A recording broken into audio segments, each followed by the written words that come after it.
Bapak-bapak, ibu-ibu, saudara-saudara sekalian yang saya hormati, saya banggakan sebangsa dan setanah air. Izinkan saya mengulas satu persatu visi kepemimpinan nasional yang telah diwariskan oleh para pendiri bangsa ini dalam kelima Pancasila. Yang ketiga, visi kebangsaan. Kepemimpinan nasional berakar kepada visi kebangsaan yang sama, satu nusa, satu bangsa, dan satu bahasa, yaitu Indonesia. Visi kepemimpinan harus mempersatukan dan mempersaudarakan, bukan memecah belah apalagi mengadu domba. Di tangan pemimpin yang memiliki visi kebangsaan, Pancasila akan menjadi energi besar yang menyatukan seluruh komponen bangsa. Sebaliknya, di tangan pemimpin yang buta visi kebangsaan, maka Pancasila akan dijadikan alat kekuasaan untuk mengadu domba sesama anak bangsa dan digunakan untuk memberangus kelompok-kelompok yang dianggap berbeda pandangan dan mengancam hegemoni kekuasaan. Di tengah situasi nasional yang begitu berat seperti ini, bangsa ini membutuhkan kepemimpinan nasional yang mampu membangun rasa persatuan, rasa kebersamaan, rasa persaudaraan, yang mampu menciptakan rasa senasib sepenanggungan, yang saling membantu dan saling menguatkan satu dengan lainnya. Bangsa ini membutuhkan kolaborasi, bukan segregasi apalagi polarisasi. Jangan sekali-kali membenturkan identitas sesama anak bangsa demi meraih kepentingan kekuasaan. Atas nama Pancasila, ada unsur-unsur kekuasaan yang menstigma anak bangsa lainnya sebagai kelompok radikal dan anti NKRI. Tindakan-tindakan adu domba dan pemecah belah bangsa ini adalah tindakan yang jelas-jelas tidak Pancasilais dan jelas-jelas tidak nasionalis. Akhir-akhir ini kita merasakan ada rasa persatuan dan persaudaraan kita yang mulai terusik. Ada upaya yang mencoba membenturkan antara Islam dengan Pancasila dan NKRI. Ada sebagian kelompok yang mencoba melakukan stigma kepada umat Islam bahwa dengan menjadi seorang muslim yang taat, seolah-olah tidak bisa menjadi seorang Pancasilais sekaligus menjadi nasionalis sejati. Perlu kita tegaskan di sini bahwa Islam, Pancasila, NKRI adalah satu kesatuan yang tak bisa dipisahkan.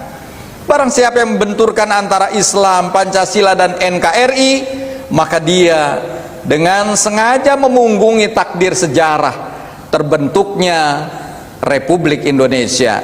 Coba kita melihat kepada kilasan sejarah.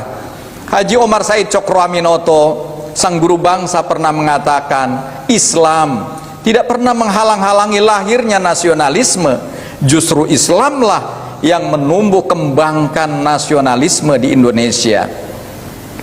Presiden Soekarno pernah juga mengatakan, jangan sekali-kali melupakan sejarah.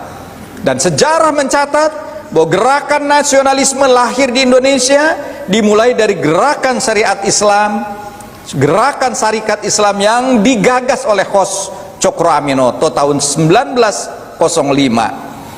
Kita menyaksikan bagaimana persyarikatan Muhammadiyah dibangun oleh Kiai Haji Ahmad Dahlan tahun 1912 dan Nahdlatul Ulama oleh Kiai Haji Hashim Asy'ari pada tahun 1926. Dua organisasi Islam ini telah berjuang membangun ekonomi, kesehatan, pendidikan, budaya masyarakat bahkan sebelum bangsa ini lahir. Resolusi jihad pada tahun 1945 adalah momentum perjuangan kemerdekaan para santri melawan imperialisme dan kolonialisme. NKRI adalah buah karya dari perjuangan Mosi Integral Muhammad Nasir pada tahun 1950 yang berhasil membubarkan Republik Indonesia Serikat, kemudian bergabung kembali menjadi Negara Kesatuan Republik Indonesia. Oleh karena itu, mari kita akhiri klaim-klaim sepihak yang mengatakan misalnya saya Pancasila, kami Pancasila. Tindakan klaim-klaim sepihak tersebut akan melukai dan membenturkan identitas sesama anak bangsa. Kita harusnya bersama-sama mengumandangkan kita Pancasila. Bagi PKS, Pancasila, Undang-Undang Dasar Negara Republik Indonesia tahun 1945, NKRI dan Bhinneka Tunggal Ika adalah konsensus bangsa yang tidak perlu lagi diperdebatkan. Tugas kita pada hari ini adalah merealisasikan nilai-nilai Pancasila dalam kehidupan berbangsa dan bernegara. Pancasila itu kita amalkan, bukan kita perdebatkan atau kita urai-urai kembali. Bapak-bapak, ibu-ibu, saudara-saudara sebangsa dan setanah air yang saya hormati, saya banggakan. Yang keempat adalah visi kerakyatan. Indonesia dibangun dengan semangat gotong royong oleh para pendiri bangsa.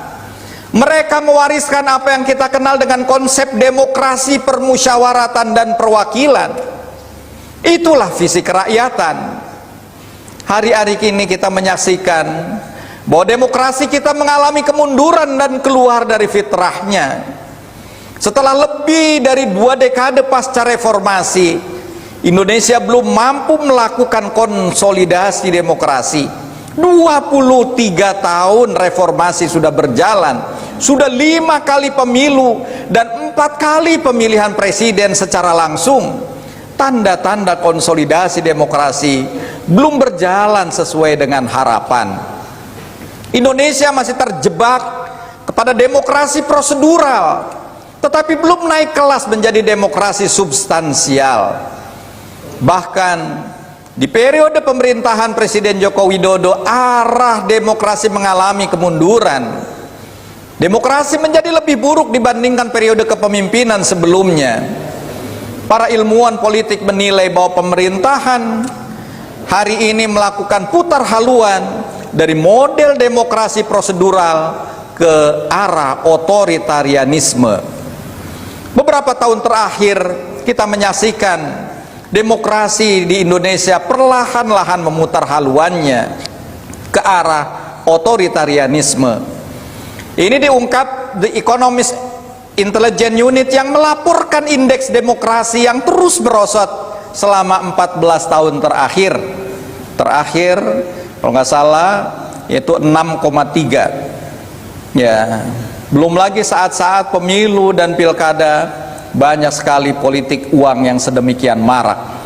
Akhir-akhir ini kita menyaksikan penyalahgunaan kekuasaan serta praktik korupsi semakin memburuk. Di tengah pandemi, penguasa justru semakin menunjukkan sikap represif dalam merumuskan kebijakan publik. Suara dan kehendak rakyat tidak dihiraukan. Penguasa memilih tutup mata dan telinga dari suara hati nurani rakyatnya.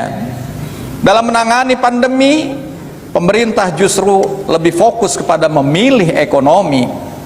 Inilah yang kita melihat dengan perkembangan saat pemerintah menerbitkan Perpu nomor 1 tahun 2020. Pemerintah menerbitkan waktu itu RUU dan kemudian sekarang sudah menjadi Undang-Undang Cipta Kerja atas nama kehendak rakyat, demokrasi dan keadilan.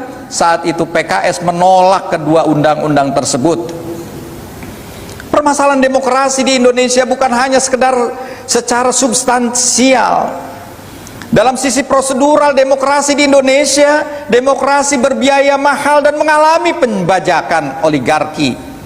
Nah, Indonesia masuk dalam jebakan sehingga kemudian mengendalikan perpolitikan di negeri ini.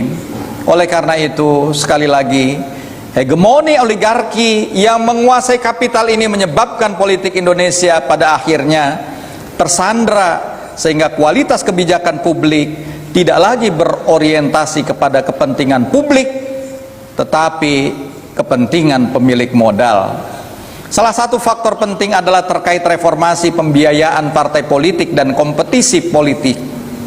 Reformasi pembiayaan politik harus terus berangkat dari kesadaran bahwa semakin murah dan terjangkau pembiayaan partai politik dan kontestasi politik, maka akan semakin baik hasil pemilu dan pemilihan presiden. Karena partai dan politisi dapat berjuang secara mandiri dan merdeka tanpa ada ketergantungan kepada para pemilik modal. Demikian juga adanya wacana penambahan masa jabatan presiden menjadi 3 periode, membuat masa depan demokrasi kita akan semakin terpuruk.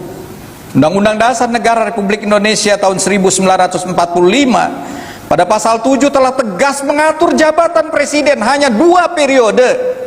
Pentingnya pembatasan jabatan presiden ini adalah untuk menghindari adanya penyelewengan kekuasaan, untuk menghindari terjadinya korupsi, kolusi, dan nepotisme. Selain itu, pembatasan 2 periode itu untuk memastikan bahwa kaderisasi kepemimpinan nasional berjalan dengan baik. Rakyat harus diberikan pilihan calon-calon presiden baru yang akan memimpin Indonesia ke depan. Nah, PKS meyakini bahwa negeri ini memiliki banyak stok pemimpin dan tokoh yang memiliki kredibilitas, kapasitas, dan akseptabilitas untuk memimpin Indonesia ke depan, asalkan jalan-jalannya tidak tersumbat. Misalnya presidency threshold mungkin perlu dipertimbangkan kembali, diturunkan. Nah, sehingga banyak pemimpin-pemimpin yang berkualitas juga akan ikut tampil dalam kontestasi.